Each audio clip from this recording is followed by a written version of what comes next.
Welcome, everyone. This is Daniel from FlatBio. Today, we're going to talk about the heated M&A activities in the biotech and pharma industry. Biotech pharma industry had been under a much challenged environment in recent years. The once being loved area seems out of favor by many investors. There are several factors that may have contributed to this situation. Um, First, this is a highly risky area. It's a very difficult, time consuming, costly, and very unpredictable journey to develop a new medicine, to get FDA approval, and eventually to make it commercially successful. So, at every stage of the whole journey, um, it is very risky, and there's a high chance um, that this development will stop somewhere. Yeah, so it's a very risky area. And then secondly, the once highly profitable and stable industry, the biotech pharma industry, now faces the challenges of a patent cliff or pipeline cliff, which means that the company loses market exclusivity for their top selling drugs. That means the drugs will go off patent, then the generic drug developer can come up with much cheaper, much less expensive version of the drug, force the initial innovator or developer to lower the price.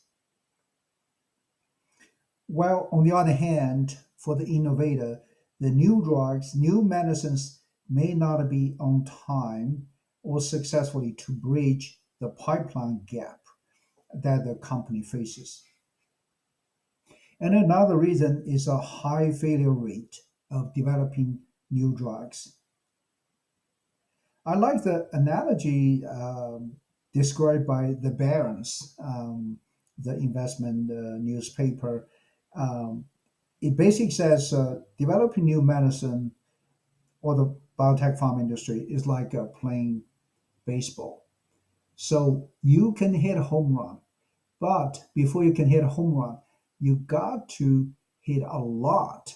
You gotta have so many swings before you can eventually hit a home run. However, the challenge is that for biotech pharma industry, each of the swing is very expensive. It's time consuming, and there's a very high failure rate. So it's a very expensive swing. You got to hit many times before you can finally get a home run. And then the next challenge is that the industry as a whole face, faces a political and a societal pressure to lower the drug price. Yeah, so this is a legitimate need for the society to have affordable, less expensive drugs to take care of the sick, to take care of the patients. On the other hand, this is a double-edged sword. As we described before, developing a new medicine, each of the new drugs come up with very expensive um, cost from the beginning, doing the scientific research to human testing, and even after approval for the commercialization process, it is also very expensive.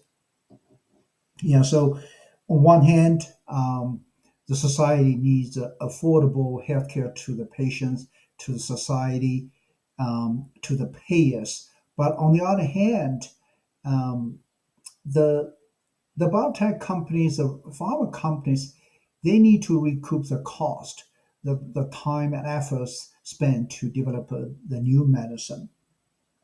If the company cannot recoup the cost, the expenses, cannot make some profit, how can the company be able to continue make the innovation to develop an innovative medicine for the for the all kinds of the diseases and conditions and challenges.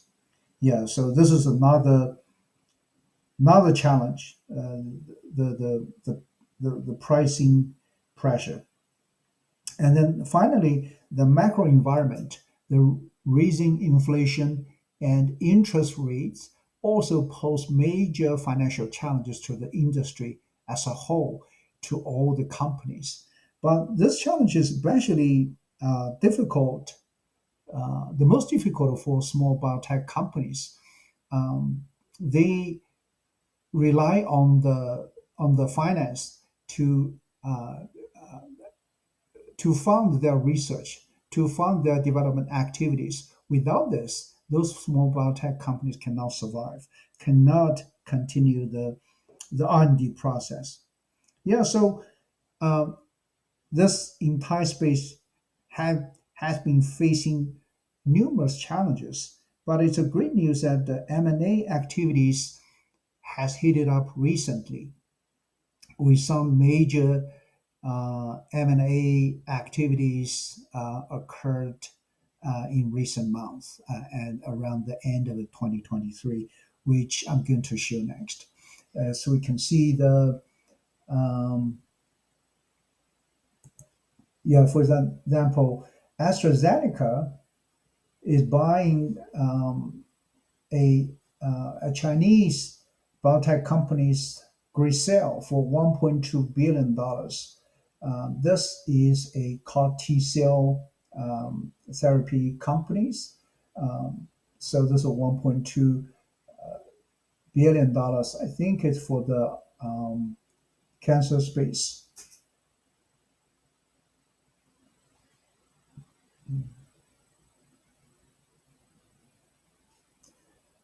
And similarly, AstraZeneca also get into the GLP weight loss obesity control space. They also made a deal with another Chinese company called Ecogene to develop a new GLP, maybe GLP weight, but it's a weight loss candidate. I'm not sure exactly if it's a GLP-1, but it's a weight loss drug, weight loss candidate. Um, so um, AstraZeneca paid a $1.802 billion for this candidate. And then Bristol Myers, another big pharma, um, they they're going to buy Bio for $4.1 billion. Yeah, this is a radio pharmaceutical drug for treating cancer. BMS is beefing up their cancer treatment pipeline. As we can see, this biotech company, Bio, their stock price shot up because of the deal, after the announcement of the deal. Yeah, saying still BMS recent, they made an announcement recently to buy another company, Karuna Pharma, in the neuroscience space for $14 billion. This is in the psychiatric and the neurological space. They also have Alzheimer's candidate. Yeah, so this is another big deal by BMS. Obviously, we have Pfizer. As we see, Pfizer has been under a lot of pressure on the stock market. The prices lowered significantly over time, especially last year. So the company once being a rock star during the pandemic space for developing the COVID vaccine, but now it's under huge pressure because of the dry up of the pipeline. Yeah, it is reported the company's non-vaccine business still doing well. However, seemingly the overall pipeline is dried up. Even though the company's non-vaccine franchise is still seemingly doing well. However, as the company as a whole faces a lot of challenges. So Pfizer also have a big bet on the cancer space. They purchased the cancer drug company Seagen. I think it's a Seattle based. Yeah, they this is a $43 billion deal. It's a huge deal. It's a big payout, and then recently got a government approval, and then they completed the deal of a Seagen.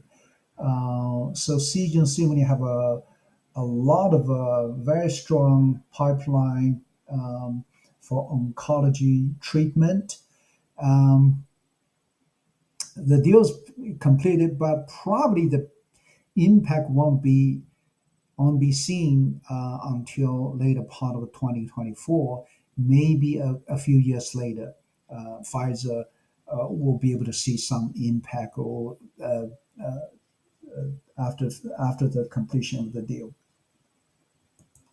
Yeah, Pfizer they got the Seagen Seattle based. I think it's Washington State or Seattle based.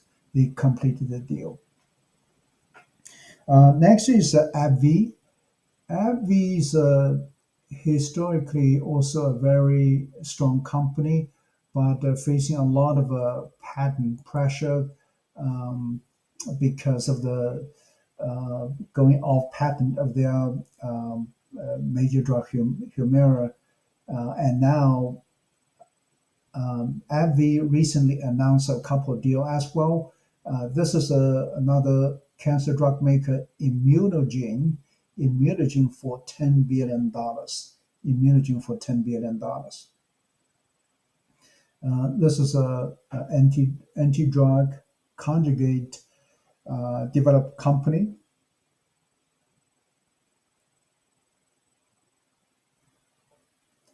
Um, in addition to cancer drug, AbbVie also get into neuroscience um, space, or is beefing up neuroscience pipeline.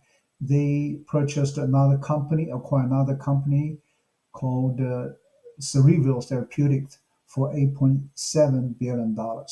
It's another neuroscience drug maker by AbbVie. So with these two purchases, AbbVie probably will be able to sum up, revamp their pipeline, their rich pipeline. And then another case is Merck. Um, Merck has blockbuster darling Keytruda, which is a major breakthrough in immunotherapy for cancer space. This drug has been extremely profitable and also very successful in treating cancers for cancer patients. So good for the patients and also good for the company. But the drug Keytruda um, is going off patent in 2028.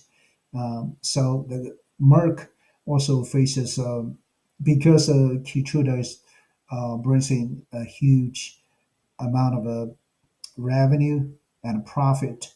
The company will face major challenge as well when Keytruda is off patent after 2028. So Merck also is urgently trying to come up with a bridging new product. So they signed a deal with the Japanese company Daiichi Sankyo for a deal up to 22 billion, up to 22 billion. Yeah, so this deal with Daiichi Sankyo by Merck also is an ADC drug. It's an ADC drug we described before, and the first payment is 5.5 billion. This is another case for the recent M&A deal. Um, yeah, give you another example for Lilly. Lilly just completed acquisition of the Point Biopharma. Point Biopharma is another cancer drug company as well. They completed the acquisition recently. Yeah, so to summarize, in recent months, we have seen a lot of activities in the biotech pharma space in terms of merge and acquisition. It's been hit rapidly. Um, this sector has been a bit dormant in recent years, and some of the major players have been underperforming, probably in terms of pipeline, in terms of their revenue, especially in 2023. However, in 2023, there were also a few stellar players, namely Eli Lilly and Novo Nordisk, come up with a GLP-1 for treating overweight and also beneficial. I mean, a treatment for diabetes and also beneficial in the cardiac function for patients. Yeah, so GLP-1 definitely it's a major hot topic. And another major breakthrough is CRISPR gene editing space. Um, the CRISPR gene editing technology is a Nobel Prize winning science. Basically, um, to edit the gene with some problems that caused certain conditions. So after this editing of gene, um, likely the condition may be at least alleviated tremendously or cured. But for many years, companies and researchers have been trying very hard to come up with real medicine coming out of the science. Um, but not until this year, the company therapeutic, CRISPR Therapeutic and Vertex, they finally got the first real medicine for treating sickle cell disease approved, first by UK government, and then by US FDA, and then recently by EMEA. Yeah, so this is also another major scientific and medical breakthrough in the life science space this year. So these, the GLP-1 drugs and then the CRISPR gene editing drug may also are some of the reasons that prompted the recent heated up M&A activities. Yeah, partly also for the macro environment, the expected lower interest rates next year. We don't know if it's going to happen or not, but it's a highly expected the interest rates will be lowered. This also probably, in a way, at a high level, helped the fuel the MA and activities. Yeah, so this is my take on the recent biotech pharma industry merge and acquisition activities. If you like this kind of topics, subscribe this channel. Let me know your comments if you agree or disagree with me and what kind of topics in this space might interest you. I appreciate it. That's it for today. See you in the next episode.